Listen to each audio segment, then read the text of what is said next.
Muchas gracias. Lo primero, doble agradecimiento también por invitarme a hablar de este trabajo y más en este aforo. Me viene un poco grande. Mi padre dio clase, ha dado clase en esta universidad durante 20 años y han sido profesores de esta universidad los primeros que me abrieron la puerta cuando no tenían por qué hacerlo y me enseñaron arqueología, Alfredo Jimeno, Marisa Cerdeño. Y de ahí viene un poco esta historia. Mi punto de partida es ciencias de la información. Soy un diseñador gráfico infiltrado en los equipos de arqueología. Lo que pasa es que descubrí que me gustaba más.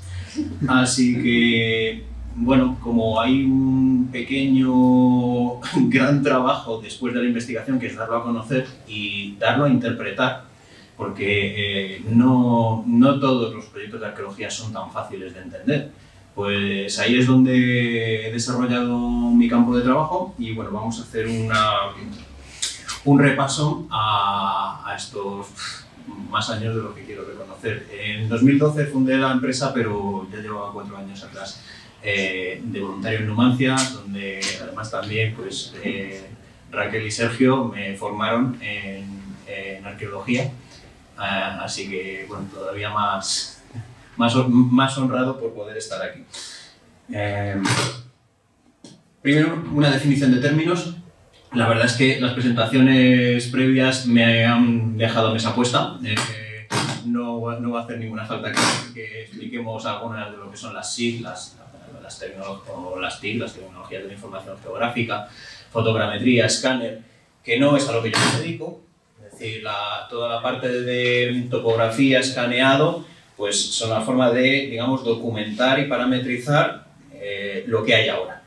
Y yo subrayo el modelado y me voy a otra parte, me voy a la reconstrucción porque me interesa lo que había antes, lo que podía haber antes a partir de ese trabajo, obviamente, que hay que hacer sobre lo que hay ahora.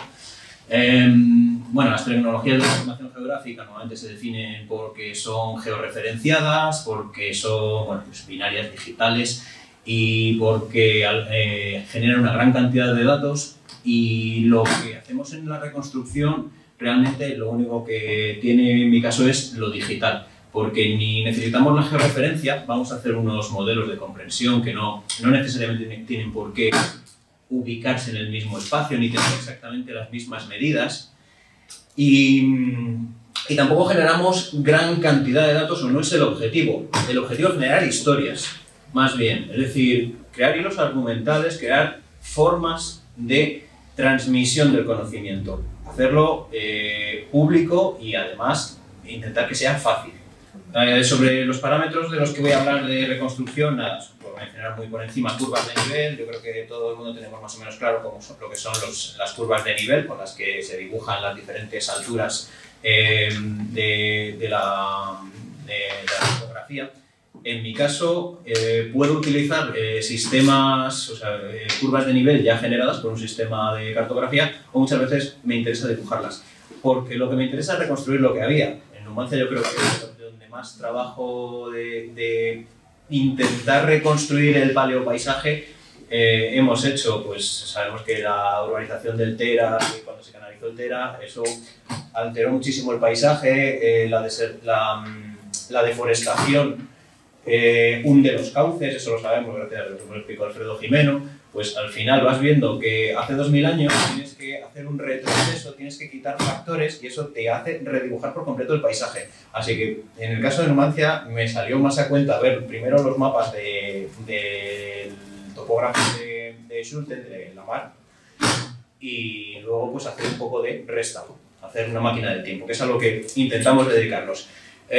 Por tanto, yo muchas veces, para explicar a lo que me dedico, no es del todo datos, es cine. Siento decirlo, pero es cine. Vamos a intentar poner en imágenes lo que ya no queda. Pero vamos a intentarlo, evidentemente, de una forma, ¿no? Vamos a intentar hacerlo de una forma que sea razonable. Bueno, lo mismo que las curvas de nivel, los cauces, la paleovegetación. Pues pondré algunos ejemplos de interpretación de vegetación. ¿Por qué lo hacemos así? A veces tenemos datos, otras veces no tenemos datos y nos lo tenemos que inventar, pues tirando más o menos de las zonas donde no ha habido efecto antrópico, pues ver un poco cómo intento seguir, siempre que sea un poquito desagradable. Hablaré un poco también de muy por encima de las técnicas que seguimos para reconstruir, que al final es modelado y texturizado de 3D. Lo mismo para hacer una promoción inmobiliaria que para hacer una reconstrucción de un edificio. Hablaré de primitivas, que son los polígonos básicos con los que solemos empezar. O sea, normalmente en 3D empezamos trabajando con un cubo, un cilindro, al que empezamos a aplicar modificadores, hasta que al final generamos una cara, una mano o un edificio. Hay otras herramientas 3D que hacen otro proceso. En vez de partir de polígonos, lo que tienen es la capacidad de hacer como una arcilla virtual. Tú puedes ir aplicando sobre una masa, puedes ir aplicando deformaciones. Suelen ser para formas más orgánicas, incluso humanas. En este caso, yo, por ejemplo, no las utilizo. Sí podría ser, a lo mejor, el sonido de la presentación. Luego lo enciendo solo un momento que lo necesitaré. Sí, porque creo que esto no... Ah, pues sí puede ser, ¿eh? Sí, puede ser. Sí, porque si a nadie más le ha pasado. Bueno, pues disculpadme. Sigo. Entonces hay una serie de conceptos que voy a hablar sobre el modelado y la reconstrucción 3D en general. Y hablaré de texturas, iluminación, render, que es el cálculo que se hace para convertir a imagen cualquier modelo, postproducción, que son los retoques finales, y luego me lo traeré a lo que es el patrimonio. Me traeré a cómo lo podemos aplicar para hacer, pues, a partir de una interpretación, hacer mucha extrapolación, ¿no? Es un concepto de los que hablaremos, la extrapolación de soluciones. Pues, de un caso a lo mejor que tenemos resuelto cómo sería una casa, intentar reconstruir cómo sería una ciudad. Por ejemplo, este proyecto que hicimos de la Bastida de Totana, en 2014, creo que hicimos este proyecto, entre 2012 y 2014, bueno, pues a partir de unas pocas casas, sigue saliendo todo del trazado, hacemos una extrapolación a qué se podía parecer esa ciudad, ¿no? Con los poquitos datos de los que tenemos, estaba un 10% excavado o menos. Pero ya por lo menos le ponemos cara. Y hay una cosa que defenderé además a lo largo de este proceso, porque claro, te dirán, es que si no sabes cómo es, ¿por qué haces una reconstrucción? Bueno, pues porque mientras no planteemos una primera propuesta, nunca habrá una revisión. Entonces tenemos que hacer también estos modelos muchas veces para abrir más la discusión, ¿no? Y llegar a mejores soluciones. Yo siempre soy de esta gente que defiende que si hay que rehacer tu modelo es porque hemos avanzado. Entonces, bueno, pues en todos los proyectos en los que estoy, a nadie le gusta tirar a la basura su trabajo, pero si no lo consideramos como tirar a la basura, sino que lo vamos a ampliar y mejorar porque sirvió para avanzar, oye, pues entonces ha valido la pena todas las horas que le echamos. Y además llegaré a un punto, intentar defender lo que ya sería la fidelización y marca de tu proyecto, que intentemos que con la reconstrucción, la digitalización, las nuevas tecnologías, podamos dar una continuidad, que vinculemos a la gente, tanto del espectro científico como del público generalizado, porque es fundamental a día de hoy para mantener vivo un proyecto, que tengas, pues eso, una parroquia, ¿no?, que te siga. Bueno, interpretación para la reconstrucción, aquí es donde yo soy un completo intruso, es la parte de arqueología en la que básicamente a mí me vienen a dar las instrucciones de cómo reconstruimos. Y yo sobre todo me voy a centrar en el mundo celtibérico, que es el que más me gusta, pero bueno, mundo ibérico, celtibérico, y además pues no lo había previsto, pero qué mejor homenaje a estar aquí, a lo que era la casa de Alfredo y de Marisa, y estar además con Raquel y Sergio. Bueno, pues la documentación que nos quede de ciertas estructuras. Evidentemente que documentación clásica pues está mucho mejor documentado el mundo griego, el romano, celtibérico tenemos muy poquitos datos, pero bueno, podríamos llegar a tener una documentación clásica. Tenemos los restos constructivos, nos hablan tanto las piedras que quedan como las que no están. Muchas veces también nos da información lo que llamamos el negativo. La zanja que queda también te dice que ahí hubo algo. Te puede decir la cantidad de piedras que hay alrededor, la potencia que pudo tener ese muro. El que no haya tejas te puede decir que eso era un techo vegetal. Hay muchos factores que intervienen en esto, en donde yo simplemente recibo instrucciones, pero claro, intentamos crear posibilidades, que es lo que también intentaba un poco desarrollar en la tesis, ¿no? Que con la reconstrucción no solo intentemos ayudar al espectador en general, sino que estando en la propia excavación, intentando hacer una reconstrucción de lo que estás sacando, puedas crear un discurso, puedas crear un debate y proponer modelos alternativos con la reconstrucción en 3D. Porque ¿qué es el 3D? Que no lo he introducido. El 3D es como el dibujo de toda la vida, solo que le das la vuelta y sigue habiendo dibujo. Y te puedes meter dentro. Podemos crear, digamos, virtualizaciones o modelos predictivos incluso, o de representación, mucho más flexibles e interesantes que el simple dibujo. Sigue teniendo todo su sentido en otras parcelas. Se me va. Vale, perdón. Bueno, volviendo entonces desde el 3D. Interpretaciones previas. Debemos mucho de interpretaciones que se han hecho de construcciones similares. Arquitectura tradicional, pues también ayuda muchísimo a entender cómo en esta zona se ha resuelto el tema de las techumbres, de los dobles pisos, de las entradas, etc. Y las viabilidades del modelo, que volvemos a esto mismo. Pues si el modelo 3D no te cuesta dinero construirlo, pues bueno, puedes hacer 1000 experimentos, ponerle el techo a un agua, a 2 aguas, si se entra por aquí, cómo aguantaría, si desagua bien esto o crea una zona en la que no hay salida del agua y eso no es viable, porque entonces la casa se encharcaría. Todo este tipo de posibles estructuras y de representaciones para agilizar los procesos de reconstrucción. Hay unas inteligencias artificiales ya bastante interesantes que son capaces de hacer la reconstrucción por sí misma. Es decir, bueno, que los humanos desaparecemos del proceso, en esto mismo también como las inteligencias artificiales que aceleran muchísimos procesos. Lo que es verdad es que el diablo está en los detalles. Es decir, esas inteligencias artificiales lo bordan en la cultura griega, porque son medidas muy estándar, unas proporciones, unos modelos muy fácilmente predictivos. Vamos a llevárnoslo a la manzana 23 de Numancia, vamos a ver las estructuras superpuestas, que a veces no saben muy bien dónde termina una y empieza la otra, que hay hasta 3 posibles superposiciones, es posible que no sepa discriminar eso bien y los modelos predictivos sean más difíciles. O sea que está bien, los humanos creo que no vamos a desaparecer del todo del proceso. Bueno, principales procesos. Esto es una parte más de mi titulación, de la parte de teoría de la información y de la imagen, así que no me voy a extender, voy a darlo muy por encima, pero para que entendamos qué procesos hay detrás. No me voy a casar con ningún software, los software son una herramienta, no son el objetivo, sino el medio, así que yo trabajo sobre todo con un sistema de 3D para modelado pues más o menos realista, que es 3D Studio Max, pero la mayoría de mis compañeros trabajan con Blender y hay pues no sé si 5 o 6 o cuántos software más que podrían hacer exactamente lo mismo. Así que no nos centremos tanto en el sistema, sino en el proceso. Bueno, lo primero con lo que siempre empezamos es el modelo de terreno, porque te va a condicionar todo lo demás que vas a asentar sobre él. Aquí voy a poner, por ejemplo, el caso de Castil de Griegos, en Checa. Bueno, pues en las curvas de nivel, por lo mismo que decía antes, las he dibujado directamente. Vale, pues efectivamente son los vídeos lo que hace chirriar a esto. Ni con sonido quitado. Bueno, pues ya saliendo. Como veis, modificamos las curvas de nivel, a partir de ahí generamos un modelo de terreno, generamos un volumen falso para ciertos objetos en los que necesitamos más detalle, pues a partir de cubos vamos deformando para hacer esos elementos del paisaje que necesito con mayor resolución. La imagen que le ponemos encima, que luego volveré sobre eso, es la textura, ¿vale? Trabajamos con geometrías, que son las superficies, y las texturas, que son imágenes. Esas imágenes, luego las explicaré, las podemos sacar principalmente de dos fuentes. Bueno, como veis aquí, otro ejemplo, Caracas, la ciudad romana que descubrieron en 2017 en Drieves, en Guadalajara. Bueno, pues las termas. Ahí, como veis, ese alambre con el que trabajamos en realidad son un montón de cilindros y de cubos para hacer las tejas y las paredes. Y luego veis el acabado. Después de añadirle una imagen encima y de ponerle una iluminación, pues veis en el otro lado cómo es el acabado. Pero básicamente todo empezó con un alambre virtual, que le vamos dando vueltas y vamos modificando.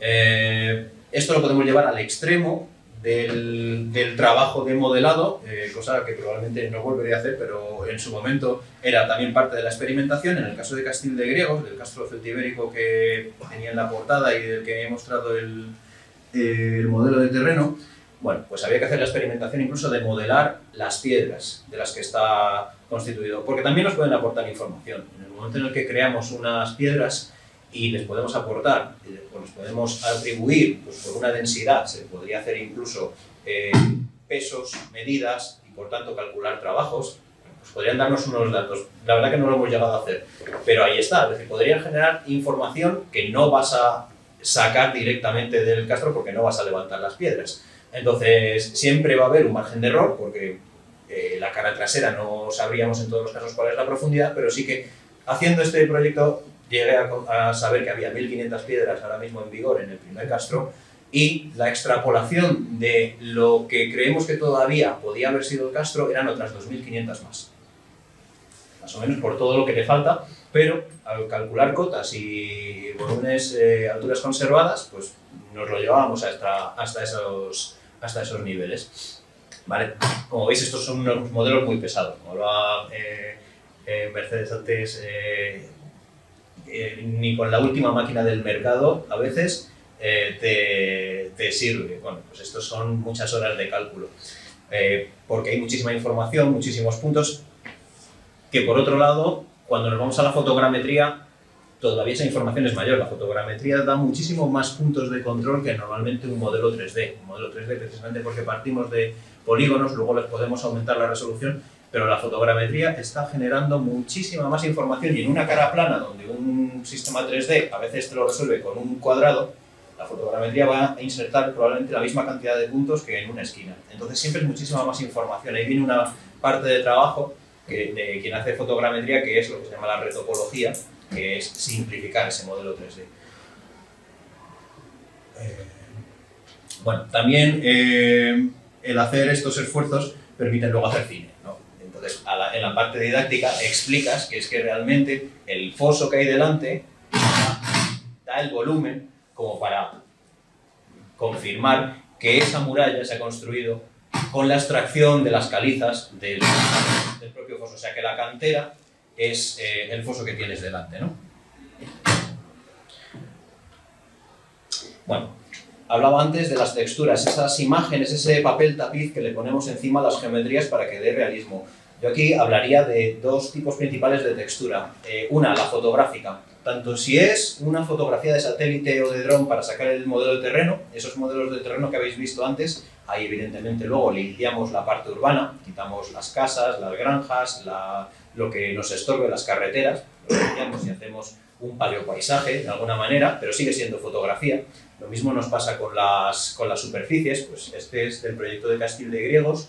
Pues llegamos a sacar como 19 tipos de roca diferente, 19 tipos de superficie. Al final también la parte que está expuesta desarrolla líquen, la que está tapada no lo desarrolla, tiene otro color, hay diferentes tipos de roca que se han empleado. Pues bueno, sacas un poco un espectro suficiente de imágenes con los que cubrir a esas rocas para hacer una similitud. Es verdad que luego hay que hacer un procesamiento para que no se note el corte, que es la segunda imagen, lo que llamamos el seamless.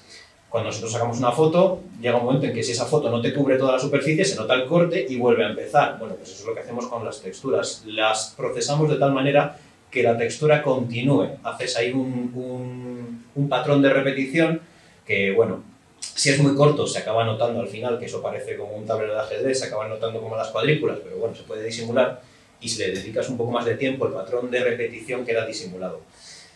Es la forma más habitual, son imágenes que suelen pesar bastante, el modelo por extensión también pesa bastante, y están condicionadas por una cuestión, que es que luego esto se va a procesar con luces artificiales, luces normalmente físicas, que van a hacer rebotado, y por tanto, si el día en el que intentas sacar estas fotos hace mucho sol, las sombras quedan quemadas en la imagen y te están haciendo la pascua. Las sombras las tiene que generar el modelo, porque si no, claro, te salen imágenes con sombras en sitios que luego no tocan, o te condicionan mucho el acabado.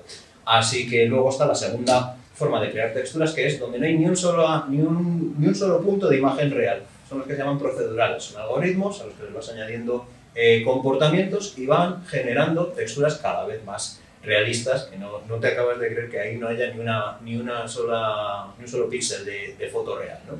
Y es hacia donde está derivando todo. Además se pueden pintar y retocar mucho más fácilmente.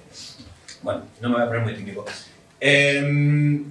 Como decía, yo no trabajo la parte de la documentación, la fotogrametría, pero sí me viene muy bien. Aquí con Gonzalo García Vegas, que es arqueólogo y hace la fotogrametría del yacimiento de Caracas, pues tenemos la fotogrametría de la Cata B, de la campaña de 2017, y entonces a partir de su fotogrametría, que va al milímetro, con coordenadas georreferenciadas, pues el objeto para levantar la interpretación de lo que creemos que habría en esa sección. Este pórtico de lo que parece un edificio público de bastante importancia, ¿no? Como veis estaba muy arrasado, pero ya le damos una interpretación. Iluminación y procesamiento, pues pasa lo que también hablaba la doctora Fajes. Hay un proceso de cálculo de todos estos datos muy grande. Para generar una imagen hiperrealista, pues se intentan emular luces físicas, con su refracción, con todos los posibles comportamientos de la luz. Cuanto más tiempo le dejes, son además incluso como exponenciales estos procesos. Muchas veces podrían estar calculando exponencialmente y los tienes que cortar en el momento en el que tú ya consideras que han calculado suficientes comportamientos de la luz. Esto, como veis, está acelerado 30 veces el tiempo que llevaba a calcular cada una de estos fotogramas, ¿vale? Es decir, que si yo luego ahora lo quiero girar, precisamente por el volumen de trabajo de polígonos y de imágenes que lleva, otra vez a calcular este mismo tiempo. Y si es vídeo lo que tengo que generar, hay que generar 25 imágenes por segundo. Entonces, un vídeo de 10 segundos, pues imaginaos la de tiempo que tiene que estar una máquina dedicada. Pero claro, bueno, el acabado luego es mucho más interesante. Postproducción, que es la parte de retoque. Aquí es donde ya añadimos capas, efectos, mejoramos incluso las luces si no nos gustan. Pues es todavía la magia, ¿no? Es la guinda final que le ponemos a la reconstrucción arqueológica, donde vienen además los matices, podemos añadir personajes, podemos añadir, pues bueno, muchos más elementos vitales. Muchas de las herramientas de postproducción nos permiten además crear infografías y elementos complementarios de los que hablaré después para la parte de la divulgación y la creación de comunidad, ¿vale? Con los mismos elementos con los que yo trabajo por capas, el modelo 3D por detrás, el incendio, luego la capa con el humo y luego por delante otra capa que recorte para que no se salga de los límites, pues con ese compositor de capas luego enseñaré otras cosas que además podemos hacer dentro del mismo proyecto, ¿no? Y quiero terminar la parte metodológica con los modelos que son especialmente eficientes. Cuando tenemos muy poquitos vértices y las imágenes son lo suficientemente pequeñas como para darte la información que necesitas, pero sin que sobrecarguen a la máquina, entramos en el mundo casi, por así decirlo, de los videojuegos, en los que lo que prima es moverte en tiempo real. Entonces, esto es un ejemplo de la exposición de la metalurgia que se hizo en el Museo de Ciudad Real en 2014, bueno, no recuerdo exactamente el año, que la usamos como experimento en la universidad con mis alumnos para hacer un videojuego de visita virtual en primera persona. Lo estamos modelando y reconstruyendo para que una exposición temporal que desapareció, tuvo su ciclo de vida y luego se recogió, pues se pueda volver a visitar, puedas pinchar interactivamente en los objetos, muchos de ellos han vuelto a los almacenes, otras están expuestas, y queremos hacer desde la parte de Humanidades Digitales de la Francisco de Vitoria incluso nuevas propuestas, cambiar los recorridos expositivos, incluso una gamificación, vale, la propuesta del recorrido museístico es pero como nos podemos mover en tiempo real, como podemos hacer interacción, bueno, si te propongo retos que son temáticos dentro de esa exposición y entonces tienes que alterar el discurso y buscar cosas, creamos una gamificación, creamos una experiencia que en el museo no era tan fácil de hacer, o incluso podrías cambiar las piezas de lugar y crear otra propuesta con las mismas piezas, otro discurso. Es gratis, es que una vez que ya lo tienes es 3D y lo puedes mover muy rápidamente. Entonces es cuando las nuevas tecnologías nos permiten aplicar algo que la visita personal no te va a dar. Y bueno, esto yo siempre lo digo, cuando se virtualiza es que nadie va a ir a los museos. No, el fútbol lo dan por la tele y la gente sigue yendo a los estadios. Son experiencias distintas, cada una tiene su propia naturaleza. Lo que pasa es que unas te permiten unas fórmulas o son más fuertes en unas fórmulas que las otras. Cada una tiene su propia defensa. Y vamos entonces a lo que yo quería tratar sobre todo en la tesis, a ver si podía poner en orden un poco todo, hacer balance de estos 10, 14 años, haciendo un poco estos experimentos y hablar de cómo la reconstrucción enriquece no solo el proceso de divulgación, sino incluso el de la propia interpretación sobre la excavación. La mayoría de los proyectos en los que hemos trabajado es verdad que ya eran a proyecto terminado, haces una pues publicación de los datos, pero en otros tantos realmente estamos en la propia excavación intentando hacer la reconstrucción y tratando de ayudar a generar unos modelos como más sostenibles o ver la viabilidad de esos modelos pues con mucha más perspectiva, incluso a veces con más datos. Esto lo puedes hacer con dibujo, lo puedes hacer con pura matemática o con un diagrama, pero son cosas tan tontas como que si lo haces en 3D además lo puedes ver en mucho más volumen. Tú tienes una estancia de 5 metros de profundidad, calculas que para que pueda entrar una persona, pues los muros tienen que llegar a 2 metros. A lo mejor son un poco más bajos, pero bueno, te va a llegar a 2 metros. En este lugar no encontramos un pie de poste, entonces, si en esta zona nieva, le vamos a calcular un 30% de pendiente a la techumbre. ¿Qué objeto nos da? Bueno, pues esto es en 2D, si lo extrapolamos a 3D nos sale el objeto y además nos salen las medidas. Y podemos ver si el muro trasero tiene entidad como para aguantar a lo mejor un alzado de 4,5 metros. O no, si no lo tiene, si el muro no nos parece que tenga entidad suficiente, a lo mejor tenemos que optar por un modelo a 2 aguas, aunque no haya pie de poste. Y tenemos que ver en la arquitectura tradicional cómo se resuelve eso. Ya está, ¿lo podríamos haber hecho con un dibujo? Sí, lo hacemos en 3D y además nos da medidas reales, porque el papel lo aguanta todo, eso es verdad. Pero aquí sí que tenemos que trabajar con medidas, unidades, pesos, etc. Entonces, es también información complementaria dentro del propio proceso. Volvemos a los orígenes. Numancia. Imágenes de la guía que publicamos en conjunto, de la nueva guía de Numancia, de las manzanas, estas eran las 7 y la 9, con varios niveles superpuestos. Bueno, pues reconstrucciones idealizadas. Pues, con el caso que mencionaba, se intenta articular esta manzana y al final se decide que lo más probable es que sean todo viviendas individuales a un agua, pero adosadas por las traseras y por tanto generan una manzana de 2 aguas en la mayoría de los casos. Pruebas durante la propia campaña, o sea, experimentación, que luego pues en muchos casos se queda ahí. Esta es durante la excavación de la manzana 23, pues en función de los datos que se tienen en ese momento excavados, pues intentar sacar los niveles y sacar incluso las apariencias y dividir en colores los niveles. Lo que decía es que en una excavación rara vez tienes un único estrato y los muros se cruzan, los niveles se pisan y eso es muy difícil de explicar. Para quien va a una visita a un tipo de excavación de este tipo, hay mucha abstracción. Intentar explicar ahí, bueno, pues ha habido y hay gente súper profesional en estas visitas, en concreto la de Numancia, que te lo saben explicar muy bien.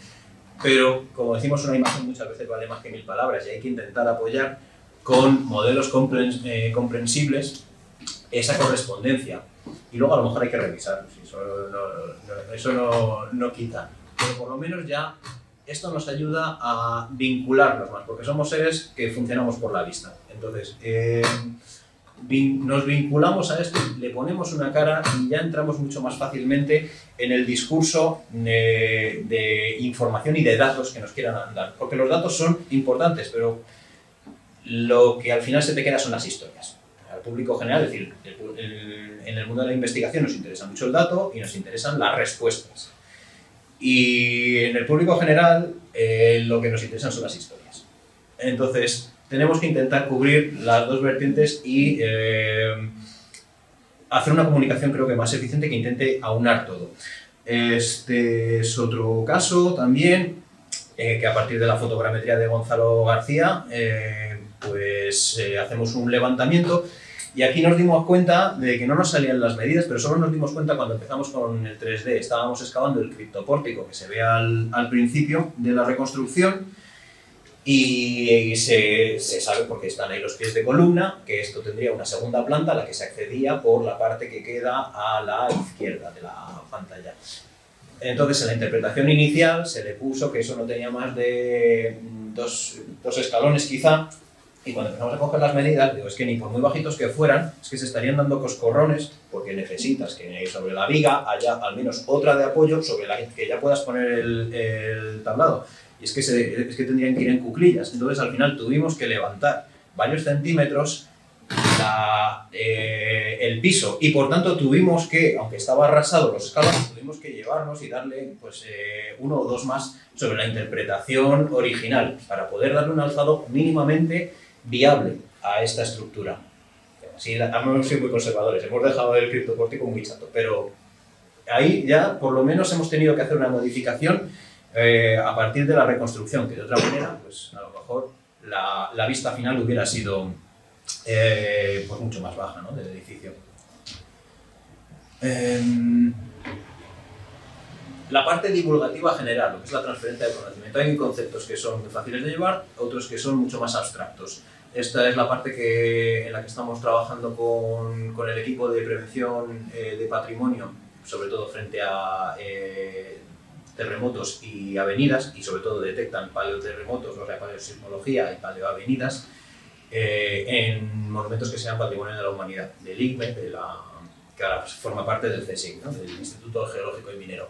Bueno, pues son dos modelos, dos propuestas completamente distintas. Una es la explicativa de cómo reconocer los daños por terremotos en el patrimonio, y es un poquito abstracta, entonces esta la hacemos con infografía muy general. Un poco de gracieta, esta es la parte de postproducción. Vale, bueno, pues jugamos un poco con los conceptos.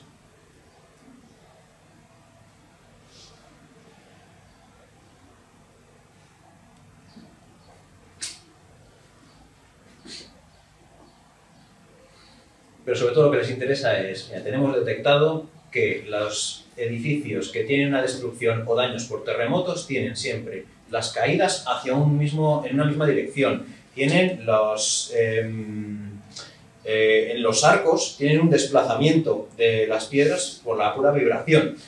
Y las grietas de los muros que cayeron en perpendicular a donde venía la onda tienen siempre estas típicas grietas en aspa por el tipo de movimiento y de fricción que se produce. Entonces hay que hacer una representación gráfica de estos conceptos.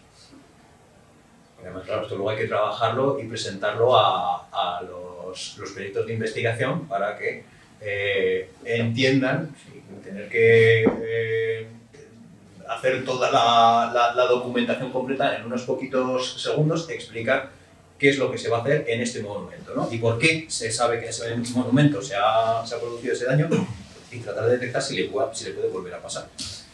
Y luego ya estamos en los más de cine. Este es la Puerta del Vado de Toledo, que es un caso que está excavado y documentado. Las diferentes crecidas del Tajo, pues la han sepultado. Se sabe que era así, pero están además documentados de los años en los que esto sucedió. Entonces, bueno, pues creamos un audiovisual explicativo, porque por desgracia no es una visita que no sé si ahora mismo se puede hacer previa petición o está cerrado. Bueno, nos explicas la anécdota y cuentas de lo que hay, pones en valor el proyecto de excavación que se hizo, de investigación, que hay su publicación, pero la publicación es más o menos especializada.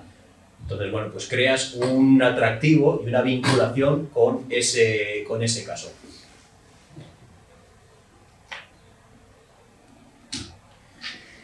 Y no lo había preparado, nos acompañaba antes el doctor Benítez de Lugo. Es que es uno de los casos más curiosos en los que me ha tocado trabajar. En el Ayuntamiento de Villanueva de la Fuente me propone hace unos años hacer un audiovisual explicando el yacimiento arqueológico, que es lo que hay debajo de la villa actual. O sea, el pueblo está sobre la antigua Mentesa bretana, no está apartada, las casas están encima.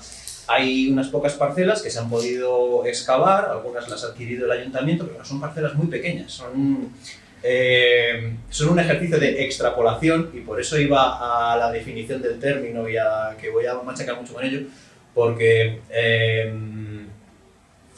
a partir de casos muy específicos documentados vamos a intentar explicar la historia de la ciudad, porque al final mi contratante es el ayuntamiento y quiere hacer un vídeo para el museo. Entonces, tenemos que documentar la parte científica, pero creando una historia que sea más o menos representativa, que no nos estemos haciendo una ciencia ficción, de la historia de 2000 años de ese asentamiento, porque incluso en alguna parcela, como veréis, aparecían restos de las casas ibéricas, de un edificio público romano que sirvió luego de cimentación para dos murallas de época medieval. Y luego a partir de ahí las estructuras más modernas. Bueno, Pues empezamos con la reconstrucción de las curvas de nivel. Me interesaba deformarlas un poco porque Villanueva es el origen es una de las fuentes más importantes ahora mismo de España. Entonces, es probable que la orografía haya cambiado. Hicimos retroceder un poquito las curvas de nivel, le dimos un poquito de ganancia al monte y a la altura original de la fuente. Como veis, luego se mencionará la paleotextura, pues de las zonas donde ahora mismo no ha habido acción humana en mucho tiempo, pues lo utilizamos como patrón para rellenar lo que podría haber sido la superficie original, ¿vale? También atendiendo a cómo se comporta la vegetación en el norte, en el sur, en las zonas de río, en las zonas altas. A partir de aquí hacemos la reconstrucción, pues sabiendo cómo eran esas pocas casas ibéricas, pues hacemos una trama urbana y además le damos paleovegetación. Pues eso se puede hacer por algoritmos o en este caso pues, se utilizó para simplificar la tarea y no hacer miles de árboles a mano, pues se utilizó una aplicación con la cual tú dices el patrón de vegetación que consideras que podía haber ahí. Si además ya hay estudios como los que han realizado la doctora Licera en Numancia, pues ya tienes verdadera certeza de lo que había. En este caso es un primer modelo, partiendo de lo que hay alrededor, ojalá discutible y mejorable, pero ya una primera interpretación. Y se propone también una urbanística para contar la historia de este yacimiento. Como decía, a partir de polígonos creamos las superficies y con esas imágenes, lo que llamamos las texturas, pues como veis, las vamos asignando, les vamos dando personalidad a cada uno de los muros. Realmente no es tan fácil, o sea, esto luego es una trampa, cuántas piedras se mapean y todo eso lleva un proceso, pero bueno, para que se entienda, está hecha esta especie de reconstrucción muy sencilla, ¿vale? Aquí todavía sin hacer cálculo de luces, ni de físicas, ni etcétera. Entonces, con esta suma vamos haciendo una proyección y explicación del crecimiento posible de la ciudad, sabiendo además por arqueología cuáles son las fases más antiguas, dónde estarían y previendo cuál sería el patrón de asentamiento. Vemos un poco esta especie de fórmula de huella digital, ¿no? Que va en expansión. El núcleo se va expandiendo, amurallado, etcétera, expandiendo el perímetro, siempre sobre las curvas de nivel que te van delimitando la parte más fácilmente defendible, que es donde está el yacimiento, ¿no? Bueno, aquí podemos ver algunos de las reconstrucciones y pasamos a la fase romana. Ahí tenemos que explicar que los romanos son en cuadrículas. Si la anterior fase era una huella dactilar, en esta tenemos que hablar de filas y columnas. Entonces, lo mismo, mediante reconstrucción, no sabemos exactamente cómo eran las casas, tenemos muy poquito, pero tenemos documentado la presencia romana y sabemos cómo es el proceso de construcción romano. Eso no aquí, está documentadísimo en cientos de yacimientos, con lo cual creamos una extrapolación de a qué se podría parecer para que se entienda, ¿no? Hablamos de la necrópolis, que sabemos dónde está, pues la figura, ¿no?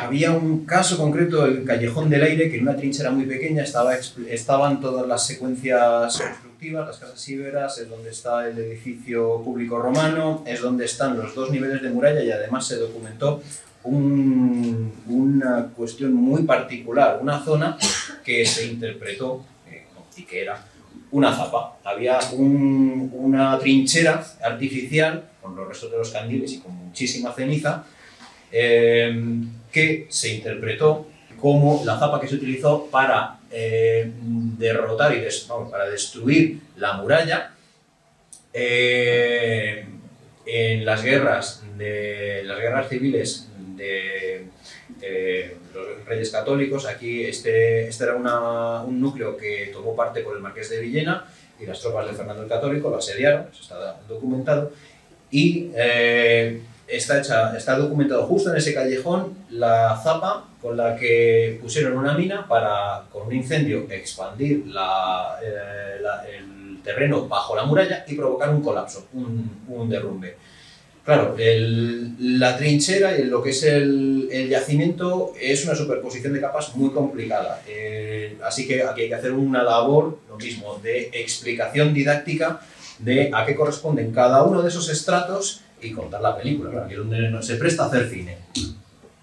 Bueno, pues cuando hablaba antes de la postproducción, este es uno de los softwares con los que hacemos la postproducción, After Effects, que es como el Photoshop de los vídeos.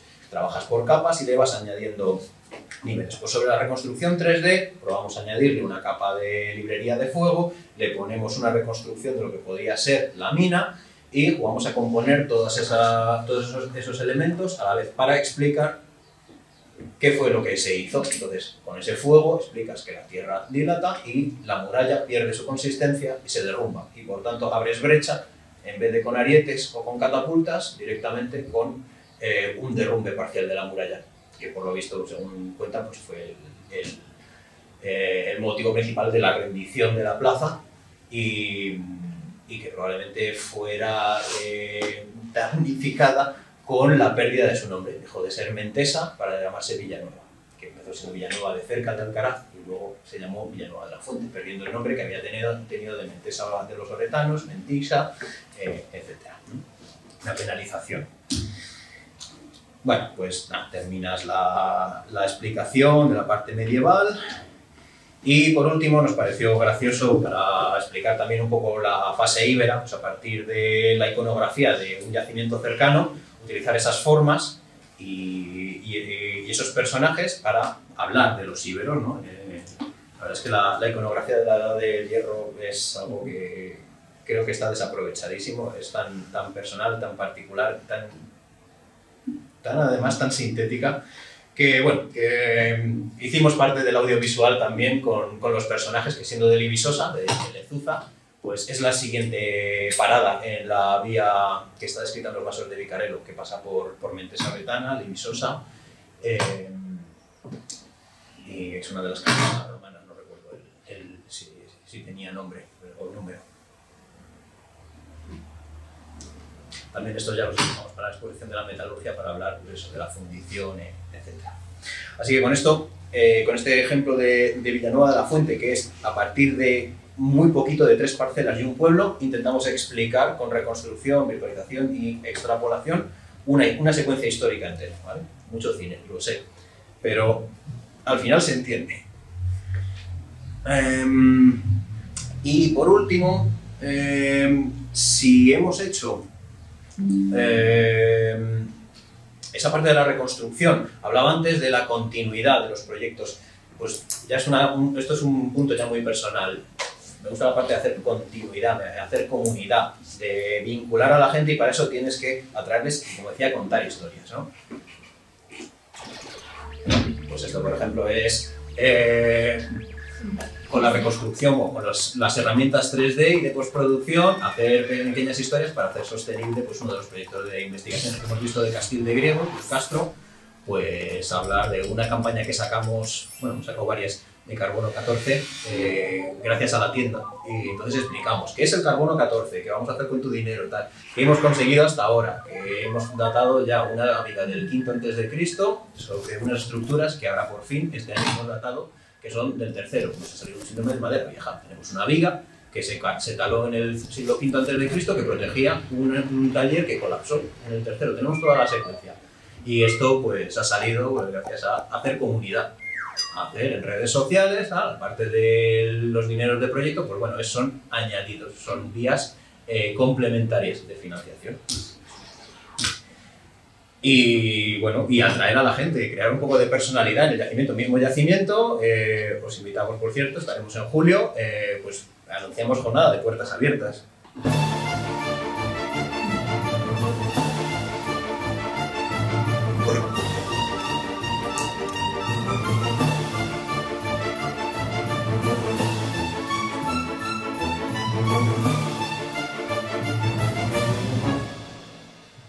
Bueno, pues es otro curso.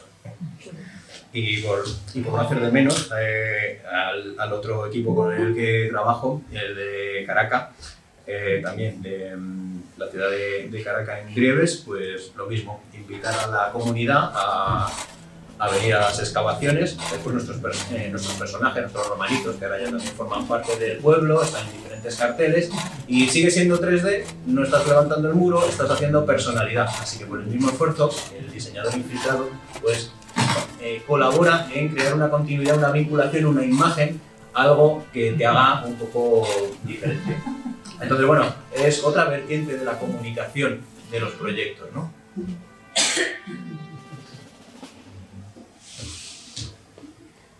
Y con esto, pues, me despido. Muchas gracias. Hemos visto mucho cine, pocos datos, eso es verdad, pero porque creo que somos los que tomamos el relevo de esa parte más metodológica, más científica y más de resultados y datación, y tratamos de procesarlo para que registrado de una manera mucho más fácil, agradable y ojalá que sostenible para el público general, que son, al fin de cuentas, los que también nos dan sentido a la parte de investigación, que podamos saber más de todos los seres humanos que nos precedieron, qué es lo que estamos haciendo, y saber de los seres humanos y del planeta que nos precedió, ¿no? Que es lo que estamos intentando hacer, supongo, desde la arqueología. Así que muchas gracias a todos.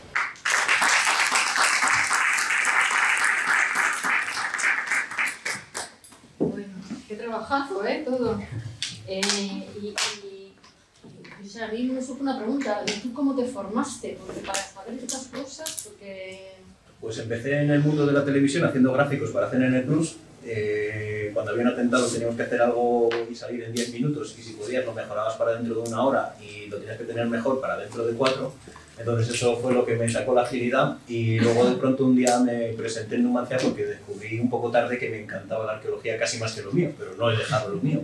Entonces empecé a aprender los programas de 3D con los que hacíamos otras cosas en el mundo televisivo, y cortometrajes que hacía, pues aplicarlo a la reconstrucción. Fue un poco el acuerdo de, oye, mira, yo sé de esto y vosotros sabéis mucho de Numancia, hay cosas que no están en los libros. Fuimos un acuerdo, y porque yo iba a escribir un guión sobre la historia de Numancia. Yo nunca lo escribí, me gustó tanto la reconstrucción que el guión no tiene ni una página.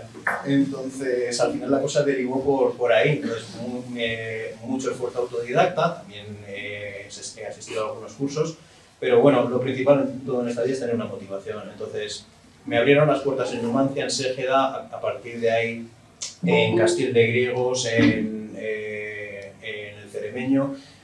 La cosa se fue ampliando, cada vez eso te exige ponerte más al día y nuevos retos, y es practicar, practicar, practicar, como se aprende a tocar un instrumento también. Y hay que seguir tocando y practicando un instrumento para dar conciertos. Entonces yo también, esto es una cosa que intento transmitir a todos los que estamos en procesos creativos y de trabajo, que ya que tenemos que ensayar para hacer un buen concierto, que lo hagamos en proyectos que puedan servir a equipos de investigación, a gente que no tenga tantos medios. Yo en eso sí que estoy muy contento de haber intentado apostar por mi propio aprendizaje, proyectándolo en equipos que no iban a hacer esa reconstrucción, o que no tenían los medios, o que les venía bien. Porque en vez de hacer 200 Iron Man 3D que te encuentras en el mundo, si ayudas a reconstruir un castrito o un poblado del Neolítico o lo que sea, mientras estás haciendo tu propio proceso de aprendizaje, seguro que va a servir a un equipo que de otra manera a lo mejor no tenía los medios. Y ya van a ser tus mejores embajadores, además, porque van a estar muy agradecidos. Y le van a dar mucho más realismo que si intentas hacerlo por tu cuenta. Así que creo que también es una simbiosis que invito siempre a toda la gente de mi gremio a que intente formarse ayudando a la investigación. Perfecto. Un segundo te las preguntas, ¿puedes? Porque están habiendo como llamadas sí. de los... ¿Puedes explicar eso por si alguien está diciendo algo? No sé, porque se oyen como entradas ya, como no sé por qué. Sí, no veo ahora mismo. Bueno, déjalo así que sí. Bueno, a ver, preguntas. No, yo solo una reflexión de lo que estaba diciendo, ¿no? Que aparte de ayudar a los equipos de investigación, que siempre nos viene muy bien, primero quería hacerte una pregunta de qué licencias te puedes tomar tú, o si te basas siempre en datos que te dan.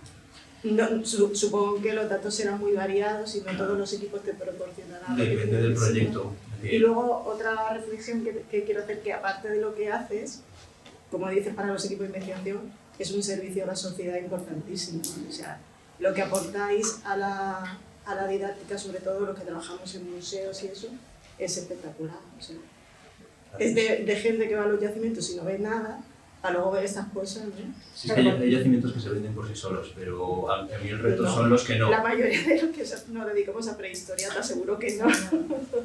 Es muy difícil, o sea, es verdad que tú vas a una ciudad romana y te lo explican y como son siempre canónicas, pues, pero una ciudad prehistórica, un poblado, es muy difícil. Son las que más me gustan, así que bien, por eso se le echan las horas que haga falta, pero sí que claro, depende mucho de la información que tenga el equipo, de cómo te lo sepan transmitir, y siempre va a haber preguntas que surgen durante la reconstrucción que muchas veces el equipo no se plantea. Eso me pasa muchas veces, Claro. tenemos conversaciones muy largas con los arqueólogos, porque claro, sobre todo voy a las techumbres y a cosas que el arqueólogo muchas veces no se plantea en el momento, lo resuelve, pues históricamente se resolvían con un dibujo, que el dibujo, como decía, lo aguanta todo. Pero en el momento que tienes que hacer la reconstrucción y ver cómo resuelves el entramado del techo y si esto tendría ventanas o no. Me ha encantado la reconstrucción volumétrica que habéis hecho de la muralla esta, con las piedras. Sí, la de Checa. Porque la verdad que ahora en España no tenemos mucha tradición de ese tipo de estudios. Pues Pero esa haciendo era de los retos, de además de cuando estaba. volumetría, de todo el material que se ha desprendido de una construcción, se puede salir. Sí.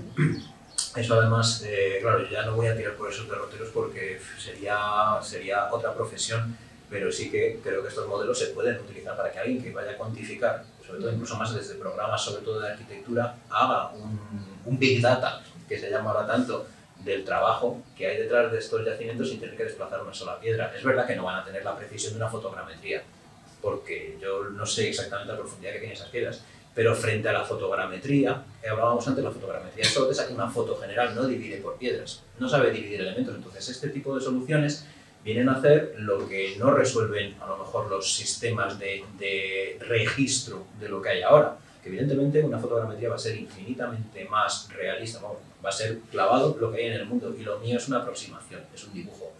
Pero juega en otra liga, juega en la información complementaria y en la de, pues eso, jugar a desplazar y hacer mucho más explicable, que eso viene del foso. Entonces, estamos en otra parcela. No sé si algún día las tecnologías llegarán a hacer que todo esto realmente sobremos y sean capaces de escanearte cada una de las piedras y utilizarlas como archivos separados para generar esa data sin que tengamos que andar dibujando, pero a día de hoy, bueno, pues nos abre otra vía de posible investigación, sobre todo en estos yacimientos, que no está por ningún lado hasta la fecha constatado que usan la polea. Estamos hablando de tracción humana y animal, con lo cual tiene el desplazar una de estas piedras y ver los volúmenes y los pesos, son una propia historia. Aquí hay unos trabajos que puedes de alguna manera hasta parametrizar, ponerle números, esfuerzos y hacer igual modelos predictivos de cantidad de gente o de tiempo. Evidentemente, todo esto bajo discusión, pero sí, te abre, por lo menos te da números, ya no es simplemente la especulación en abstracto, ¿no? Creo que estabas primero, luego... No tengo prisa. Lo que te quiero felicitar antes que nada por tu presentación, que me parece muy interesante. En el mundo del digital arqueología y de la arqueología digital se habla mucho de esto, de lo que se llama la transparencia intelectual, ¿no? Los diferentes niveles que podemos presentar a la persona que tiene que comprender lo que hemos excavado. Y bueno, como tú has dicho, yo cuento historias que tienen un poquito de datos que creo que, porque he entendido, quieres que sean lo más apegado posible a la veracidad. Pero a veces lo que encontramos en la excavación pues son hechos, ¿no? Por ejemplo, la compañera hablaba del mundo paleolítico, de la prehistoria. A veces nosotros encontramos solamente piedras, huesos y ya está. Pero ese es un hecho, ¿no? Lo encontramos y está ahí. Y es lo que podemos reconstruir. Porque reconstruimos algo que ya no está. Lo que quería preguntar es que, bueno, para nosotros es importante esa transparencia intelectual. Tenemos los hechos, tenemos la investigación de los hechos. Quizás, por ejemplo, en el mundo paleolítico analizamos que en ese momento hay una determinada vegetación, hay una determinada fauna, lo podemos saber. Y podemos interpretar también, por ejemplo, con estructuras que puede haber en el suelo que pudieran haber construido estas personas, ¿no? Pero para mí es importante como divulgación para la gente, dar a entender lo que nosotros encontramos y cómo lo podemos, lo que estoy haciendo yo como para reconstruir lo que estamos encontrando, que es una parte de un todo, ¿no? De un análisis, de un todo, pero que puede ser o no puede ser lo que yo estoy pensando y lo que te estoy presentando. Eso es lo que, según mi forma de ver, la transparencia intelectual es muy importante para divulgar, para que la gente entienda. Sí, a ver, además ahí siempre vas a tener, pues eso, una probabilidad de interpretación. A mí hay una cosa que me gusta mucho de la meteorología, porque vengo del mundo televisivo, de la meteorología francesa. En cada uno de sus pronósticos te ponen al lado la probabilidad de que eso suceda. Te ponen un porcentaje para que si al final llueve y te puede lucir un sol, bueno, que supieras que cuanto más se alejan, más va aumentando la probabilidad de fallar. Y eso nos puede pasar en las excavaciones, sobre todo. Bueno, cada vez más los escáneres, la foto con el LIDAR, etcétera, te permiten ir más a tiro hecho a la parte de la excavación que te interesa. Antes había que hacer ahí, bueno, veías la excavación y más o menos veías aquí a ver si tenías suerte, pues bueno, por lo que veías. Ahora ya te están dibujando un mapa previo de todo lo que es el subsuelo y ya puedes ir a tiro hecho para saber lo que puede salir ahí. Pero aún así, muchas veces la cata por sí sola no te da una visión de conjunto, te sale una intersección de tres casas que en sí mismo no tiene entidad ninguna, y eso nos ha pasado en Caracas, la cata, ¿cuál era? Bueno, sí, la que he sacado, la cata B. Es que esa tiene un nivel por debajo de época ibérica. Y en realidad tiene dos niveles ibéricos. Y son justo la conjunción de cuatro casas. Es el esquinazo. Entonces, bueno, a nivel de materiales y de sustrato, da la información que se buscaba, pero no te encariña. Porque no tienes casi... Sale el principio de una puerta en una y el resto son todo muros. Entonces, claro, para luego intentar explicar el valor que tiene esa cata y todo lo que te ha aportado, los materiales, claro, también tienes que tirar un poco de modelos no tan probables, pero que ayudan a la comprensión de que ahí hay unas casas íberas, que luego la calle sí sabemos que se deforma y que ahí hay un espacio vacío, y luego ya vamos a la parte bonita, que es la que he puesto aquí la selección, que es la romana, ¿no? El patio porticado. Entonces tienes que tirar muchas veces de imaginación. Rellenas. Hombre, mientras no pongas ciencia ficción, estamos haciendo modelos razonables y que nos ayuden a comprender. Y como decía, ojalá que muchos de estos pues vamos a tener información más adelante suficiente como para que hagamos un modelo mucho más preciso. Pero de momento ya hemos hecho la comunicación. En algunos proyectos es que estamos tan limitados por el rigor de la información y de que por la rigurosidad, a ver si me van a brear o lo que sea, que al final el rigor se convierte, como digo, en rigor mortis, porque no publicamos nada. Entonces nunca habrá una revisión ni una discusión. Es verdad que es complicado, porque nadie quiere tampoco arriesgarse innecesariamente, pero en entornos en los que tampoco no estés cometiendo errores, no estés haciendo cosas disparatadas, es verdad que van a quedar unos modelos súper básicos. Esa manzana de la que hablaba, pues la reconstrucción que queda no tiene detalles, no te terminas de encariñar con ello, pero por lo menos te explica esa fase. Pues por lo menos, oye, ojalá que más adelante tengamos una prolongación de esa cata y una interpretación de los restos que nos den más detalles y podamos hacerlo. Pero ya por lo menos había una revisión y a lo mejor alguien te puede decir, pues eso, aparece otra documentación y eso no sería así, o lo hemos comparado con otro proyecto y entonces alguien te lo revisa y oye, crecemos. Yo, bueno, en primer lugar te quiero dar las gracias porque soy de Guadalajara y estamos empezando tanto Castillo de Quiegos como Checa. Sois una referencia de la arqueología pública en un territorio que está deprimido poblacionalmente. Pues esta clase de proyectos en los que participa la gente y bueno, genera activamente identidad regional, tanto en Soria y en Guadalajara, que bueno, ilusiona. Y a mí personalmente estoy empezando en ello, me ilusiona. Y la pregunta ahora, has hablado antes de físicas, que puedes implantarle físicas al modelo. O sea, ¿es posible meterle una resistencia al material con una densidad y que te calcule las fuerzas? O si es viable, por ejemplo, un tejado sin pie derecho sin que tenga en el centro y que, digamos, no es viable, se rompe. Yo no lo hago, lo que pasa es que estamos trabajando con polígonos, con geometrías, y aquí también en algún momento he estado tentado de preguntar a mis predecesoras por los formatos y las compatibilidades, porque al final cada programa utiliza unos formatos y no sé hasta qué punto se hablan entre ellos. Con el 3D Studio Max no se pueden hacer, hasta donde yo lo conozco, no se pueden hacer esas físicas. Pero si yo ya tengo unos volúmenes tridimensionales en un formato que sea entendible por programas que sí que sean de arquitectura, que sí que se dedican a eso, exporto ese modelo y cada uno de esos objetos es parametrizable. Pasa que yo no me voy a meter en esa vía, pero estando, te digo, sí, ojalá, me encantaría. Creo que sería viable y he hablado con algún alumno de arquitectura que sí, que sería una vía muy interesante de esas en las que la vida no da para hacer. Pero al fin de cuentas estamos hablando de modelos tridimensionales y de aplicaciones que, claro, cada aplicación, el problema es que muchas veces son celosas y no exportan todo, dan error. Entonces,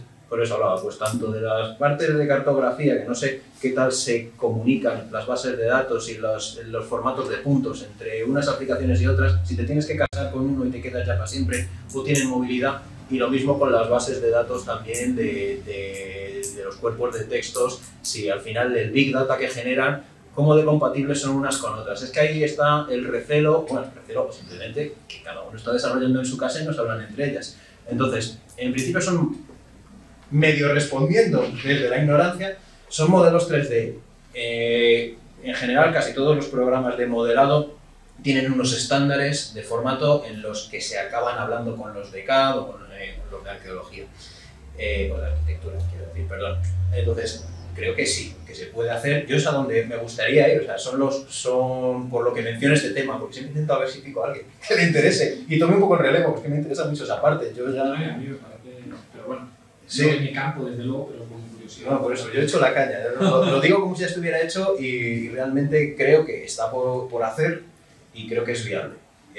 Y que te da una información complementaria, en este caso, sobre todo por los trabajos. En comunidades, sobre todo como las de los celtíberos, que son muy pequeñas, que hablamos de un número humano muy reducido que crea construcciones ciclópeas, unas entidades, o sea, una cantidad de esfuerzo tremendo. Ahí hay unos números interesantes de ver cómo es la viabilidad de construir estas fortalezas en cada uno de los valles con esos tamaños de tela, esos volúmenes, esas dimensiones, si son comunidades tan pequeñas.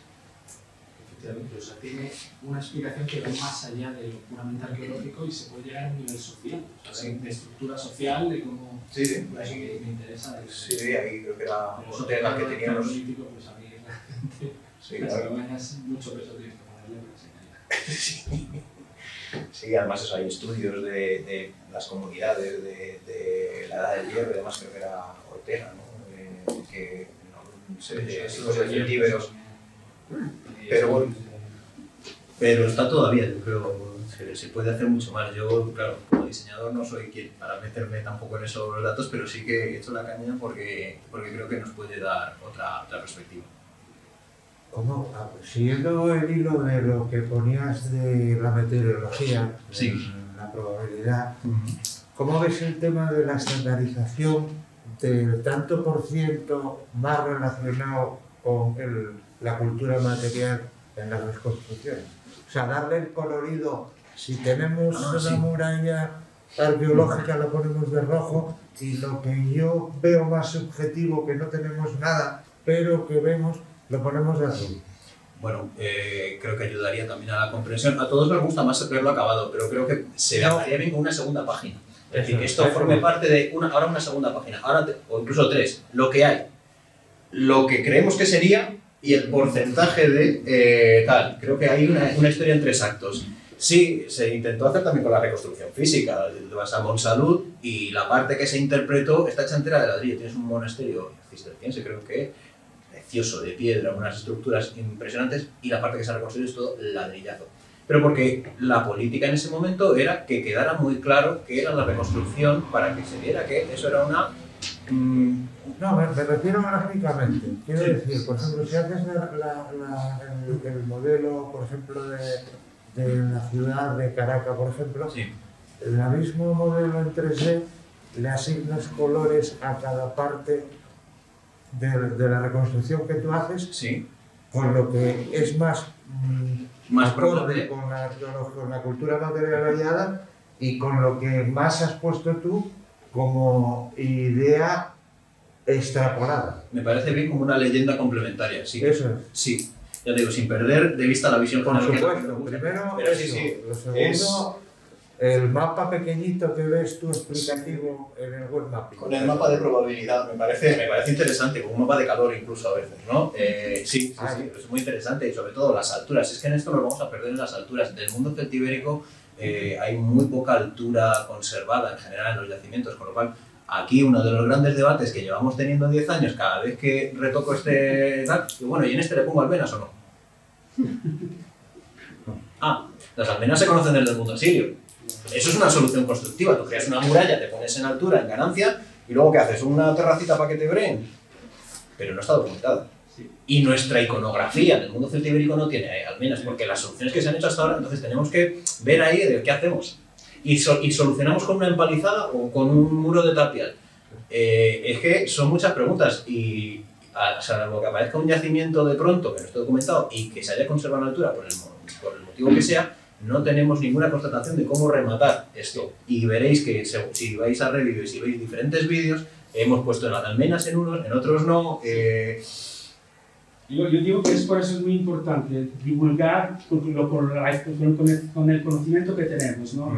No sabemos, no existe, no hay ningún tipo de algo que nos indique que pudiera haber. Y eso es muy importante, es la transparencia intelectual. Al público hay que decir, esto yo lo inventé porque yo me lo imagino así. Pero porque me lo imagino, no porque fue así. Claro. No, la idea de los mapas esos de calor me parecen interesantes. También depende mucho del nivel de profundidad que se le quiera dar.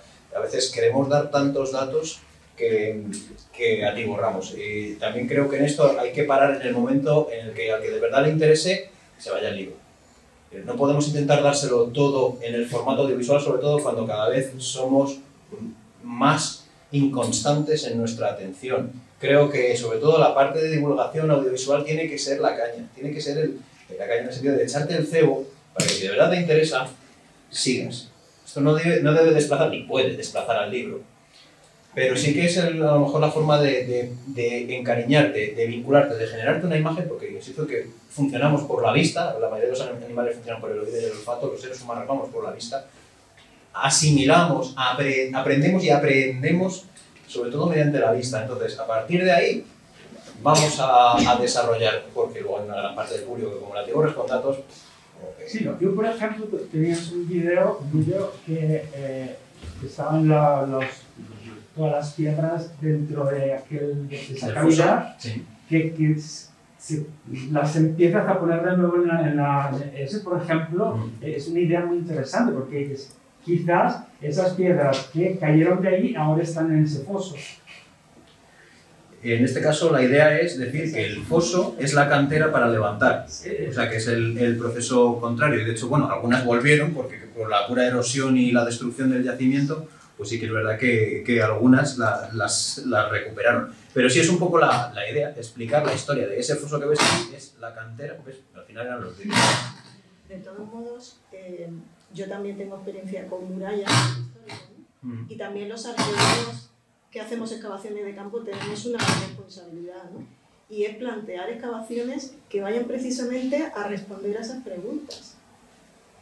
O sea, yo, por ejemplo, mi última intervención arqueológica ha sido la muralla de la Fonteta y era una intervención específicamente para conocer cómo se derrumbó la muralla, cómo se construyó y entonces resolver todos esos problemas para que después se pueda reconstruir, ¿no?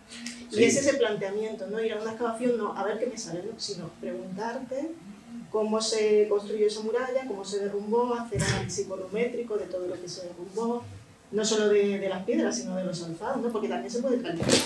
Sí, ahora cada vez entiendo que progresivamente van a ser excavaciones más específicas de los huecos que van quedando.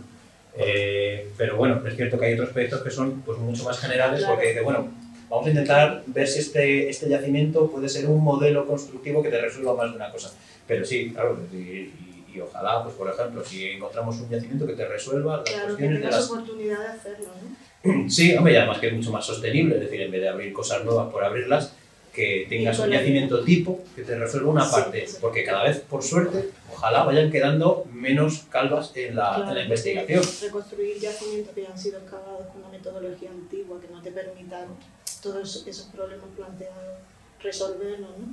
Pero sí que de ahora en adelante, cuando tú vayas a una excavación, los arqueólogos también tenemos que ser responsables y preguntarnos eso, ¿no? ¿Entiendes? Y calcular del volumen de piedra que te ha caído, poder calcular qué se ha desprendido de esa muralla y cuánto puede reconstruir, ¿no? Sí, pues sabiendo que va a haber una parte que va a estar siempre perdida. Esta en concreto, bueno, como veis ahí no hay al menos. Y toda la parte que está a la derecha, todo el lateral oeste del yacimiento está volado porque era la parte con más pendiente, entonces eso con barras, está, vamos, lo recuerdan los más mayores, que con barras iban rodando las piedras para que con carros lo llevaran a construir la iglesia, el ayuntamiento, etc. Entonces hay una parte que nunca vas a poder restituir. Normal, son las canteras de toda la vida, todos los yacimientos ibéricos, romanos, etcétera, eran la mejor piedra que hubo en muchos casos. Entonces, sí, claro, las partes a lo mejor que están más intactas por los motivos que sean, lo que no está saliendo. Este yacimiento lo bueno que tiene es que en 2016 nos metimos en la parte sur del mismo cerro, pensábamos que era este castrito circular, elíptico, que estaba partido por un foso, pero claro, el foso seguía y había lo que llamábamos una torre medieval. No, era el castro antiguo, el del siglo V al II, estaba completamente tapado. Y entonces ahí sí que se está, además, parece que está a lo mejor incluso abandonado antes de que se terminara de construir, con lo cual ahí sí que tenemos algunos muros de mucha potencia y nos pueden resolver algunas cuestiones. Bueno, luego te encuentras minas como Lezuza o Visosa, que tiene unos muros conservados en altura de 2 metros y demás, pero bueno, es que ese sitio es especialmente alucinante para lo que somos amantes del mundo ibérico, aparte de que tiene eso, la iconografía más chula, los guerreritos son de allí.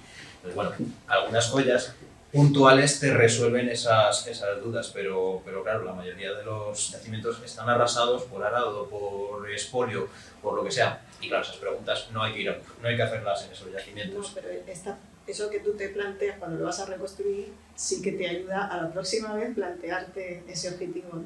Sí. O sea, que en cierto modo es un trabajo de investigación de equipo, ¿no? Sí. Tanto por un lado como por otro, ¿no? Sí. O sea, que ya incluso la propia reconstrucción te ayuda a reflexionar, ¿no? Mucho te plantea preguntas que de otra manera, o sea, no estaban a lo mejor en el propio proyecto, no. Pero claro, tienes que dar una cara. En el momento que tienes que hacer la transmisión del conocimiento, pues a lo mejor tu excavación solo estaba buscando restos de fauna o de enterramientos, pero es que si te encargan el vídeo tienes que hablar un poco del poblado. Sí, y entonces a lo mejor no era tu objetivo, pero tienes que ya mojarte y resolver algunas cuestiones extra. Entonces aquí sí que es verdad que hacer la parte de la divulgación muchas veces genera un trabajo extra que no estaba previsto, pero porque tienes que completar un poquito la historia. Y como hablaba en el caso de Mentesa Oretana, es un ejercicio de extrapolación tremendo. Es decir, una ciudad íbera, romana, 2 veces medieval, que está debajo de un pueblo actual. El pueblo tiene mucha más densidad, con lo cual es que lo único que te queda es una pequeña barriada en la parte que baja al río. Todo lo demás tiene casas encima, pero había una intención de contar la historia de Mentesa Oretana. Entonces, pues eso, a partir de muy poquitas certezas, tienes que sacar modelos predictivos para hacer todo lo demás. Entonces hay dudas, preguntas y dolores de cabeza para el equipo de investigación muy grandes. Y ahí tiramos también mucho de yacimientos similares, de casos similares, porque claro, no vas a poder resolverlo con los poquitos. No puedes hacer unos clones de esas casas, pero sí que te resuelven a lo mejor, o por lo menos sabes que esa fase se podría representar con estos parámetros y este factor de variación, de variabilidad. Y por lo que vemos incluso del terreno tal, nos atrevemos a una segunda planta, siempre estamos ahí, las segundas plantas, los altillos, las tripartitas de los celtíberos. Al final, cuando no te caben en profundidad, daría para un altillo. Si tiene un altillo y adosan a la muralla, ¿qué potencia tiene esa muralla? ¿A qué altura? Porque no se conserva. Claro, si las casas son adosadas a las murallas en los castros celtibéricos, la entrada la pones, incluso siendo muy bajitos, a 1,5 metros, y le pones, como en esas zonas, nieva, y la arquitectura tradicional te dice que hay una inclinación, por la profundidad que tiene, es que te salen unos murallones que tú no habías contado con darles 5, 6 o 7 metros. Y los resuelves claro, con esos números. Entonces, bueno, haces ahí un poquito, lo rebajas un poco, la altura, no te quieres ir tanto, porque te salen ahí una cosa que a lo mejor luego sería, pero te va a plantear problemas con los que no contabas, interpretativos. Sí. Te quería preguntar por tu experiencia personal. ¿Tú has notado que en los últimos años hay más museos que os piden a vosotros proyectos, reconstrucciones? Me explico, en los últimos años con la pandemia, los museos perdieron en su momento visitas, se empezó a utilizar mucho las visitas virtuales. Por ejemplo, yo soy profesor de historia de Sendero Bachillerato y el año pasado los museos que visitamos fueron virtualmente. Este año ya estamos compaginando las dos cosas.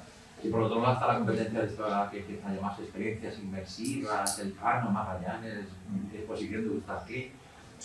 Entonces te quería preguntar por tu experiencia, ¿os están encargando más reconstrucciones de este tipo para intentar un poquito, pues eso, innovar en los museos? Mi experiencia es que estas cosas las hacemos por amor al arte. No, si los museos... en fin, no, esto es un tema polémico, pero bueno, ya, como dice mi madre, he puesto el culo a veces. Me has preguntado y entro. Los museos tienen cada vez menos presupuesto. Entonces, si no tienen presupuesto ni para cambiar el aire acondicionado, poniendo en riesgo a las piezas, ¿qué te van a encargar una visita virtual? Estas son cosas en las que al final, pues por vinculación con el museo y por cuestiones personales, entras y lo quieres hacer, y además a mí me sirve para que los chavales de videojuegos y de modelado hagan una práctica que en vez de hacer un Ironman sea de utilidad pública. Y el museo, obviamente, que además son pues, un sitio que son amigos, que son gente que me pone todas las facilidades para todo lo demás, pues es una simbiosis. Entonces, el problema es que sabemos cómo funciona el gasto de cultura. Entonces, yo, mi experiencia y los que conozco por otros compañeros del gremio, creo que son todo experiencias piloto personales para enseñar que se puede hacer, porque además todos estamos encantados por los motores de render de tiempo real con los que se hacen los videojuegos y queremos experimentar porque ahí hay un nicho de mercado y de futuro, de todo, que todos queremos explotar y nos tenemos que formar. Y creo, yo por lo menos mi experiencia es esa, que lo estamos aplicando, pero no tenemos encargos. ¿Alguna pregunta?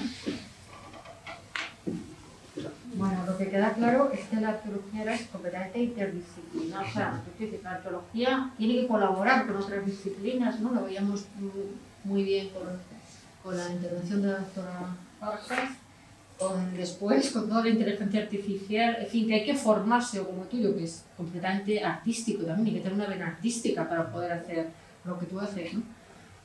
Como que hay que tener distintos participantes en un equipo para conseguir sacar todo el aprovechamiento posible a un yacimiento, ¿no? Que no es como si era la arqueología, que ya con todas las nuevas técnicas, una vez que llegó Internet a nuestras vidas y todo lo visual y todo lo digital, se ha transformado completamente, ¿no? Sí, la potencialidad de lo que se puede saber y cómo se puede presentar un yacimiento. Claro, nosotros además intentamos integrar en los equipos a también geólogos, a arquitectos, a químicos, si puede ser, por el tema de las analíticas, antropólogos, antropólogos es fundamental.